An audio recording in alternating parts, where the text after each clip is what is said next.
पश्चिमी यूपी में किसने लगा दी बसपा चीफ मायावती जी की बीएसपी के वोट बैंक में सेंध। अगर आप जानना चाहते हैं तो आप नाम सुनकर हिल जाएंगे और आपके रोंगटे खड़े हो जाएंगे। दोस्तों, 18 सितंबर साल 2003 को पहली बार इन्होंने पार्टी की कमान संभाली थी। इसके बाद बहुजन समाज पार्टी की चीफ मायावती ने जमकर मेहनत की और 4 साल में ही पार्टी के लिए ऐसा स्वर्णिम अवसर लाने में सफल हुई जो इतिहास में दर्ज हो गया। वह साल था 2007 जब उत्तर प्रदेश में पहली बार प्रचंड बहुमत की सरकार आई थी और इसका श्रेय बहुजन समाज पार्टी की मुखिया मायावती को जाता है। मायावती साल 2007 में चौथी बार उत्तर प्रदेश की मुख्यमंत्री बनी थी। यह इनकी सियासत का स्वर्णिम काल था। साल 2003 से लेकर 2024 तक मायावती 7 बार पार्टी की राष्ट्रीय अध्यक्ष बन चुकी है। अब एक बार फिर यह राष्ट्रीय अध्यक्ष के रूप में पार्टी को स्थापित करने का काम कर रही है। 2003 से लेकर साल 2024 तक बीएसपी सुप्रीमो ने पार्टी में कई उतार चढ़ाव देखे हैं। साल 1977 में बहुजन समाज पार्टी के संस्थापक काशीराम साहब के संपर्क में मायावती आई थी। काशीराम साहब ने मायावती के तेज तर्रार स्वभाव को भांप लिया और अपनी कोर टीम का हिस्सा बना लिया। साल 1984 में जब बहुजन समाज पार्टी की स्थापना हुई तो पहली बार ही मुजफ्फरनगर जिले की कैराना लोकसभा सीट से मायावती को प्रत्याशी बनाया गया। हालांकि इन्हें जीत नहीं मिली। 1985 में बिजनौर, 1987 में हरिद्वार से मैदान में उतारा गया, लेकिन सफलता नहीं मिली। पहली बार 1989 के लोकसभा चुनाव में बिजनौर सीट से मायावती ने भारी मतों से चुनाव जीत लिया। इसके बाद 1954 में भी वे लोकसभा चुनाव जीतने में सफल हुई। बीएसपी सुप्रीमो पहली बार राज्यसभा के लिए निर्वाचित हुई। 1995 में यह अपनी पार्टी के प्रमुख के रूप में एक अल्पकालिक गठबंधन सरकार में यूपी की मुख्यमंत्री बनी, जो उस समय तक उत्तर प्रदेश के इतिहास में सबसे कम उम्र की महिला मुख्यमंत्री थी और भारत में पहली महिला दलित मुख्यमंत्री के रूप में भी मायावती ने ही अपना नाम दर्ज कराया था। 1997 में कुछ समय के लिए और फिर 2002 से 2003 तक भारतीय जनता पार्टी के साथ गठबंधन में मायावती मुख्यमंत्री बनी। साल 2001 में काशीराम ने इन्हें पार्टी नेतृत्व के लिए अपना उत्तराधिकारी घोषित किया। 18 सितंबर 2003 को मायावती पार्टी की राष्ट्रीय अध्यक्ष बन गई। इसके बाद 27 अगस्त 2006 को भी लगातार दूसरी बार राष्ट्रीय अध्यक्ष बनी। तब से लेकर अब तक यह लगातार पार्टी की राष्ट्रीय अध्यक्ष निर्वाचित होती रही।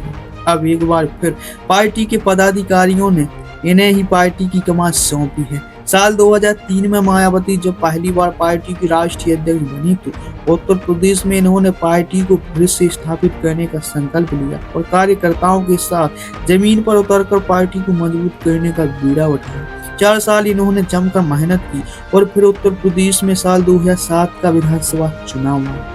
इस चुनाव में मायावती ने वह कर दिखाया जो उत्तर प्रदेश में पहले किसी भी पार्टी नहीं कर पाई थी। प्रचंड बहुमत के साथ पहली बार यूपी में बहुजन समाज पार्टी की सरकार सत्ता में आई। हालांकि मायावती का दबदबा 5 साल ही कायम रह सका।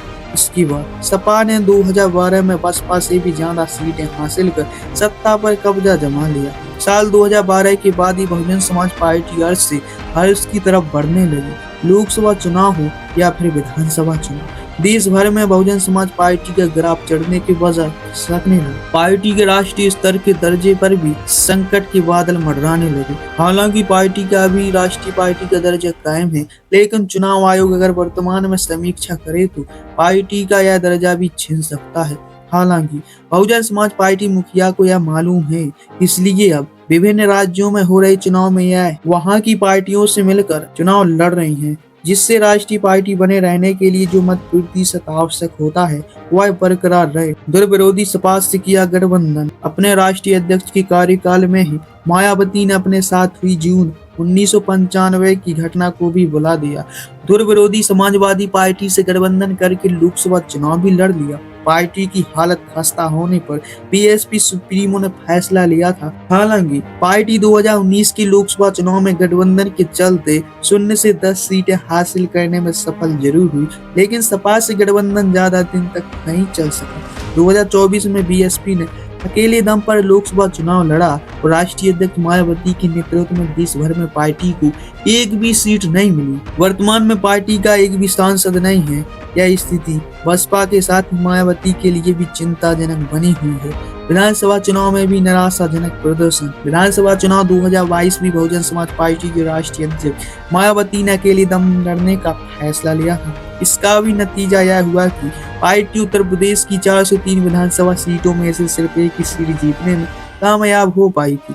वर्तमान में पार्टी का एक ही विधायक है। विधान परिषद में पार्टी का प्रतिनिधित्व नहीं बचा है। बहुजन समाज पार्टी को उत्तर प्रदेश के 2012 में हुए विधानसभा चुनाव में 25.91% वोट मिली थी और पार्टी ने 80 सीटें जीती थी। साल 2017 में 22.23% वोट मिले थे। हाल ही में उत्तर प्रदेश की 9 सीटों पर उपचुनाव हुए हैं, जिसमें भाजपा ने 7 सीटों पर जीत दर्ज की और 2 सीट समाजवादी पार्टी को मिली। इन सब में मायावती की बसपा का प्रदर्शन बेहद खराब रहा है।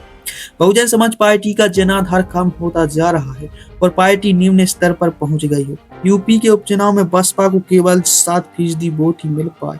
बसपा को चुनाव में मिले 7% वोट बताते हैं कि दलितों का एक बड़ा तबका मायावती से दूर हो चुका है, यानी कि कोर वोटर में किसी ने सेंधमारी कर ली है। पश्चिमी यूपी में मायावती के वोट बैंक का बड़ा हिस्सा नगीना से सांसद चंद्रशेखर आजाद रावण की ओर जाता दिख रहा है। वहीं भाजपा भी अपने दलित वोट बैंक को दोबारा हासिल करती नजर आ रही। हर चुनाव में बहुजन समाज पार्टी का गिरता ग्राफ यह दर्शा रहा है कि पार्टी का अस्तित्व खतरे में है। बहुजन समाज पार्टी को उत्तर प्रदेश में 2012 में हुए विधानसभा चुनाव में 25.91% वोट मिले थे और पार्टी ने 80 सीटें जीती थी। साल 2017 में 22.23% वोट मिले थे। साल 2019 के लोकसभा चुनाव में बहुजन समाज पार्टी ने सपा के साथ गठबंधन किया था और अकेले 10 सीट हासिल की थी। साल 2022 में विधानसभा चुनाव में अकेले उतरी बहुजन समाज पार्टी का वोट शेयर घटकर 12.13% चला गया। इस उपचुनाव के बाद मायावती ने यह भी ऐलान किया है कि बसपा कभी भी उपचुनाव नहीं लड़ेगी, क्योंकि पार्टी को चुनावी धांधलियों से बहुत नुकसान होता है या हुआ है।